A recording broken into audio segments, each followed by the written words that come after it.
बेटियां चले जाती हैं, घर फिर से सुनसान। इन जगहों से ना बचपन की बहुत सारी यादें हैं। इनके अंदर गोंद सा रहता है जिससे कि कागज चिपक जाते हैं, कूड़े लग गए भयंकर वाले। दोनों घरों के अपने अपने फायदे हैं भाई। तो जंगली जानवरों का डर भी बढ़ गया है। तो यहाँ पे चल रहा है वीडियो एडिटिंग का काम। तो सुबह सुबह जैसे ही बाहर निकले तो सामने का माहौल कुछ ऐसा है। सामने बर्फ से ढकी हुई चोटियां बड़ी सुंदर दिखाई दे रही हैं। प्रीति और प्रीति के हस्बैंड की आज तैयारी है देहरादून जाने की। पप्पा जी जा रहे हैं अपने काम पे। माँ की तैयारी भी हो चुकी है। ये सुबह सुबह मेरे को चिल्ला रही कि मेरा थंबनेल लेने के लिए आप बाहर।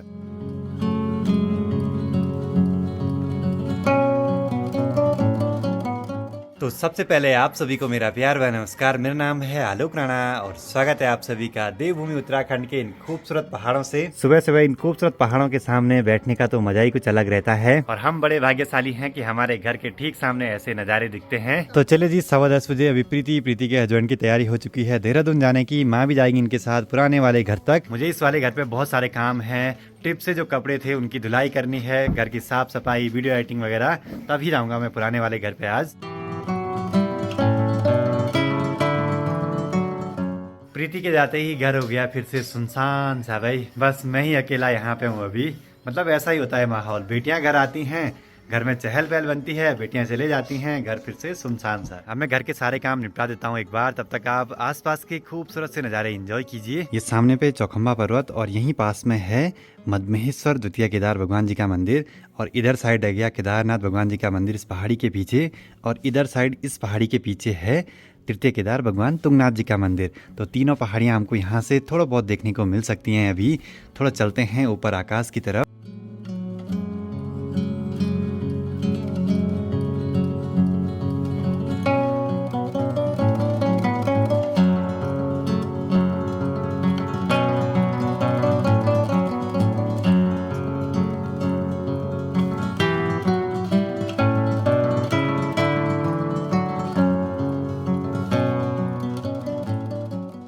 टाइम अभी 3:15 हो चुका है। आज घर के कामों में ही इतना बिजी था कि अभी तक लंच भी नहीं किया। फटाफट चलते हैं पुराने वाले घर पे लंच करने के लिए। घर के ठीक सामने की बर्फ से ढकी हुई चोटियां भी बादलों से ढकने लगी हैं धीरे धीरे।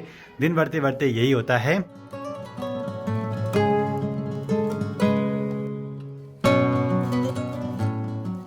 घर के ऊपर जहाँ पे हमने बाइक पार्क करी रहती है, यहाँ पे धूप बिल्कुल नहीं आती है सर्दियों में। धीरे धीरे आने लगी है अभी। बाकी कभी कभी घर का काम इतना ज्यादा रहता है कि समय ही नहीं मिलता है कि दिन में लंच भी करना है टाइम से। घर के काम आसे तो प्रीति कर लेती थी। तो प्रीति के जाने से भी बहुत काम पे असर पड़ा है। मतलब कि जो काम करना है मुझे ही करना है।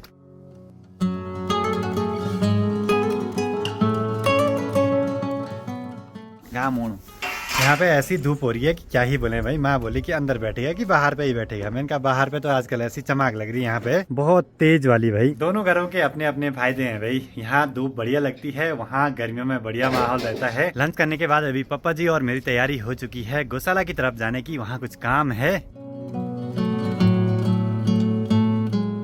धारे और आसपास का माहौल देखिए कितना शांत सा है। पक्षियों की चहचहाट सुनाई दे रही है। धारे के पानी का कल कल करता हुआ शोर बड़ा सुंदर लगता है भाई। बाकी यहाँ पे खूब सारी फ्योली भी लगी हुई हैं जो कि बड़ी सुंदर दिखाई दे रही हैं।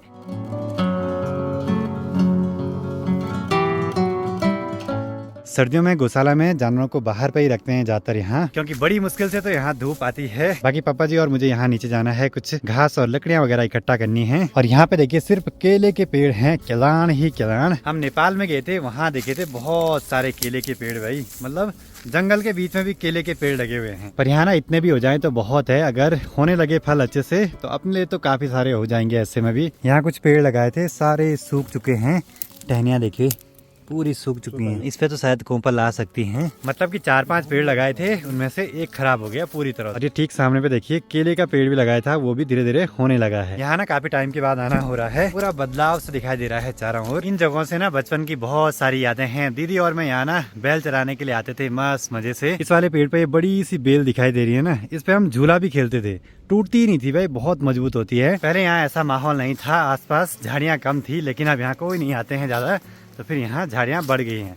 जिस वजह से जंगली जानवरों का डर भी बढ़ गया है। इस वाले पेड़ पे यहाँ पे दिखाई दिया है सेंटाई, कुछ थोड़ा मोटे वाले भी हैं, कुछ थोड़ा बारीक भी हैं। इनके अंदर गोंद सा रहता है जिससे कि कागज चिपक जाते हैं। बच्चों ने हम उसको भी यूज करते थे। और यहाँ पे देखिए टिमरू की झाड़ी दिखाई दे रही है जिसका तना देखिए कितना मोटा सा है और इस पे नुकीले नुकीले से कांटे से लगे हुए हैं।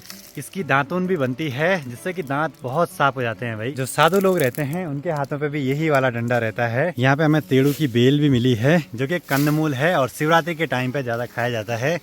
अगर अभी से इसको देख के रखा, मतलब कि देख के रखा कि कहाँ पे है, तो शिवरात्रि के टाइम पे तेड़ू निकालने में बहुत आसानी होती है। और ये ऐसे जंगलों में ही पाए जाते हैं। पापा जी पे कूड़े लग गए भयंकर वाले, भाई क्या ही बोले। यहाँ अलग अलग टाइप के कूड़े हैं भाई जो कपड़ों पे ऐसे चिपकते हैं और ऐसे वाले कपड़ों पे तो क्या ही बोले। तब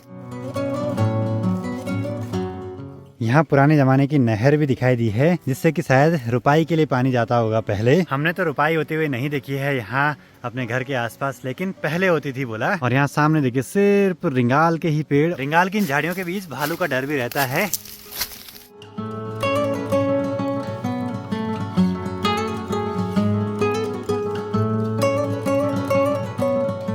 आगे बढ़ते हुए हम सीधे अपने खेत के पास में पहुंचे हैं और ये वाले खेत आजकल बिल्कुल खाली खाली से हैं। 1-2 महीने के बाद इनमें धान बोई जाएगी। चलो जी, गौशाला के आसपास थोड़ी बहुत घूमघाम भी होगी। बस थोड़ी देर में सनसेट भी होने ही वाला है।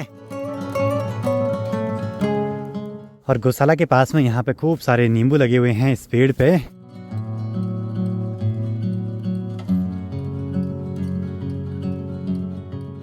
माँ भी आ चुकी है गौशाला की तरफ। पहाड़ों में जब भी कोई जंगलों की तरफ जाते हैं अपने साथ दराती वगैरह जरूर से रखते हैं। अपनी सेफ्टी के पर्पज से भी सही रहता है। बोलते हैं हमारे यहाँ जिसके पास ये रहता है ना उसकी तरफ बाघ भी अटैक नहीं करता है।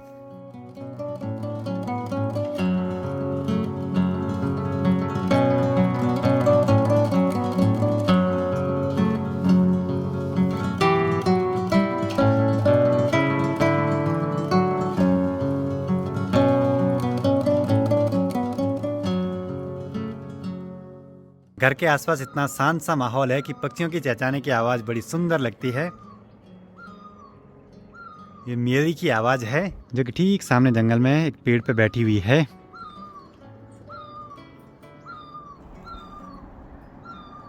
5:02 हो चुके हैं और बस सनसेट होने ही वाला है। दिन थोड़े से बड़े होने लगे हैं, धीरे धीरे दिन बढ़ते जाएंगे तब तो और भी बढ़िया है भाई। कुछ दिनों में मकान का काम भी स्टार्ट हो जाएगा, फिर काम करने वालों के लिए भी बहुत बढ़िया रहेगा। दिन में सनसेट होने के बाद आप निकल पड़ते हैं नए वाले घर पे। आज तो बस यहाँ पे लंच करने के लिए आया मैं। बस ऐसे डेली नए वाले घर से पुराने वाले घर या पुराने वाले घर से नए घर हम ही नहीं जाते हैं, बल्कि हमारे इस वाले घर के आसपास जितने भी लोगों के घर बना रखे हैं गांव में, वो दिन को यहाँ आते हैं, शाम को गिरिया की ओर चले जाते हैं। और ठीक सामने पे सरणा गांव की चाची बॉडी लोग भी सभी निकल पड़े हैं अपने गांव के लिए।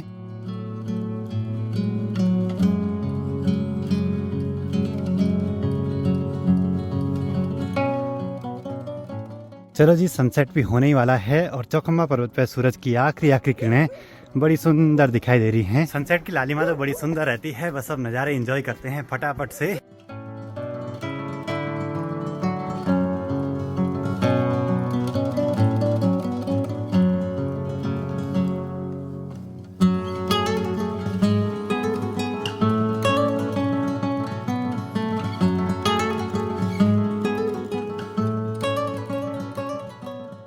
जैसे शाम होती है तो मेरा काम भी शुरू हो जाता है वीडियो एडिटिंग का। दिन भर जो भी शूट किया उसको पहले लैपटॉप में ट्रांसफर करना, फिर उसके बाद एडिटिंग शुरू करना। कुछ रिकॉर्डिंग होती है ड्रोन के थ्रू, कुछ रिकॉर्डिंग होती है गोप्रो के थ्रू, कुछ अपने इस फोन से। तो सारी कुछ फुटेज मिला के वीडियो एडिटिंग का काम शुरू हो जाता है। फिर अभी लाइट गई हुई है तो और भी अंधेरा सा माहौल हो रखा है चारों ओर का। बाकी आज माँ अकेले पड़ गई है किचन में, अकेले किचन का काम तो माँ कही है भाई, क्या बोले। बाहर तो ठंडा बहुत ज्यादा हो रहा है भाई, और इस वाले घर पे ना तेज तेज हवाएं चलती हैं तो बाहर पे रहा नहीं जाता इस टाइम पे।